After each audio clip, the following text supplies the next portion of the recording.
Hola y bienvenidas, bienvenidos.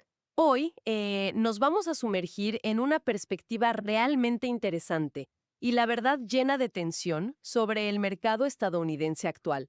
Tenemos en nuestras manos un análisis bastante reciente de Jesús Navarrete sobre el índice Dow Jones 30. Es de finales de septiembre de 2025 y bueno, presenta un dilema fascinante. Exactamente.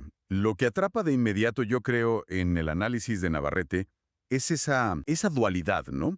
Por un lado, identifica señales técnicas que llegaron a mostrar una euforia considerable. El índice rompió máximos históricos, superando los 46.400 puntos, en un proceso que él mismo describe como escalonamiento. O sea, una subida gradual, digamos, paso a paso.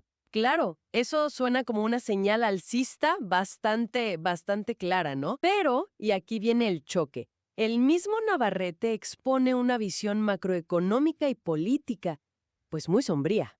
Sí, Habla de un deterioro económico que se siente, que es palpable, de desconfianza hacia las cifras oficiales de inflación, menciona ejemplos cotidianos, ¿no? Como el precio de los mangos o el café. claro, la inflación que uno ve en la calle, no la oficial. Exacto. Y también una caída en las ofertas de empleo. Y un punto que me parece crucial que añade es la alerta sobre el riesgo de bail-ins bancarios. Y esto es importante entenderlo, ¿no? A diferencia de los bailouts de 2008, donde se usó dinero público para rescatar bancos, los bail-ins implican que los propios depositantes, o bueno, tenedores de bonos, podrían tener que absorber pérdidas si un banco quiebra. Uf, eso es un escenario muy distinto. Totalmente.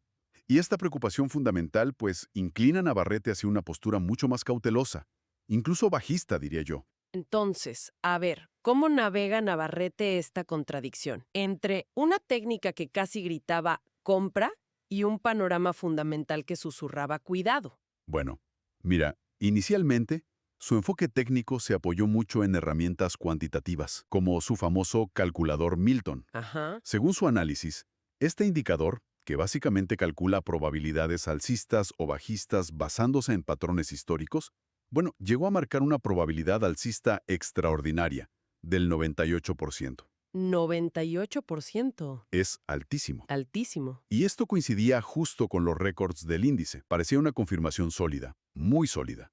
Además, recuerda que desde 2009, el índice no ha permanecido mucho tiempo por debajo de la EMA 200, esa media móvil exponencial clave para tendencias largas. Cierto, la EMA 200 suele ser un soporte importante. Exacto, sugiriendo que, históricamente al menos, las caídas han sido más bien oportunidades de compra. Entendido. Datos técnicos fuertes, tendencia histórica de soporte. Pero entonces, algo cambió drásticamente. ¿Qué fue lo que pasó? El punto de inflexión, según detalla el propio Navarrete en su análisis, fue la reacción del mercado tras el anuncio de la Reserva Federal el 17 de septiembre. Hubo una caída, bueno, muy violenta. Claro. Y aquí está lo interesante.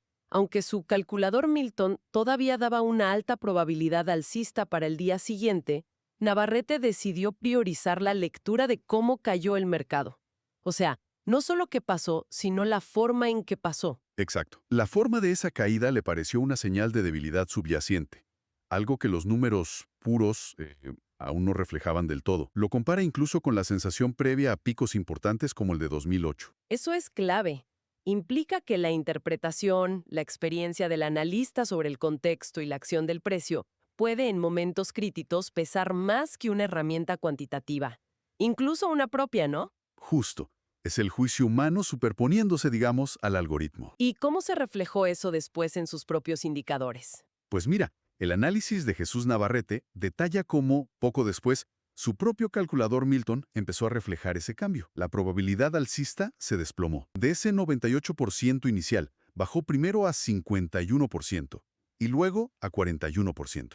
Una caída brutal en la probabilidad. Y Navarrete interpretó esto no como una señal neutral, sino como un claro agotamiento de la tendencia alcista. Esto, claro, reforzó su visión fundamentalmente bajista y lo llevó a mantener cerca del 75% de su portafolio en posiciones cortas, o sea, apostando por una caída. 75% en corto. Es una posición fuerte. Y para dar más peso a sus temores macro, además de los ejemplos de inflación cotidiana que ya mencionamos, Sí, también menciona otros indicadores. habla de una rotación inusualmente larga del indicador parabólico, ¿verdad? que es una herramienta que busca señalar posibles giros en la tendencia. Así es, estuvo 30 días sin girar antes de hacerlo, lo que él interpreta como que el mercado estaba, en sus palabras, bien cocinado. O sea, listo para una corrección. Bien cocinado, me gusta la expresión. Sí, es gráfica. De hecho, su pronóstico más reciente basado en el calculador Milton, justo en el momento de este análisis, mostraba un 49% de probabilidad para largos. Que él considera no recomendable, por debajo del 50%. Exacto. Y un 51% para cortos, sugiriendo que cualquier repunte alcista sería para él una oportunidad para vender o posicionarse a la baja. Entonces, al final, ¿qué nos llevamos de este análisis de Jesús Navarrete? No parece ofrecer una respuesta simple de compra o vende, ¿verdad? No, para nada. Más que una predicción certera, lo que nos ofrece es un estudio de caso fascinante sobre esa tensión constante. La tensión entre señales técnicas, que pueden ser muy optimistas, ¿eh? Como ese 98% inicial. Claro. Y por otro lado, un análisis fundamental y contextual que advierte de riesgos profundos. Pone sobre la mesa el desafío de reconciliar datos que parecen apuntar en direcciones opuestas.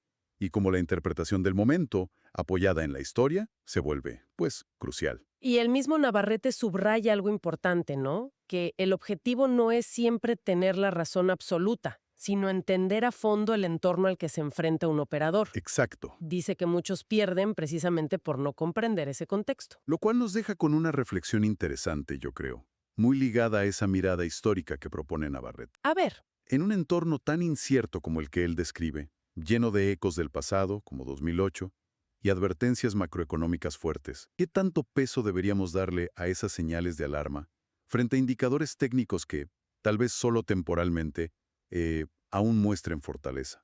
es una pregunta vital, ¿no? Para cualquiera que esté navegando los mercados hoy en día. Una tensión constante. Una pregunta esencial, sin duda.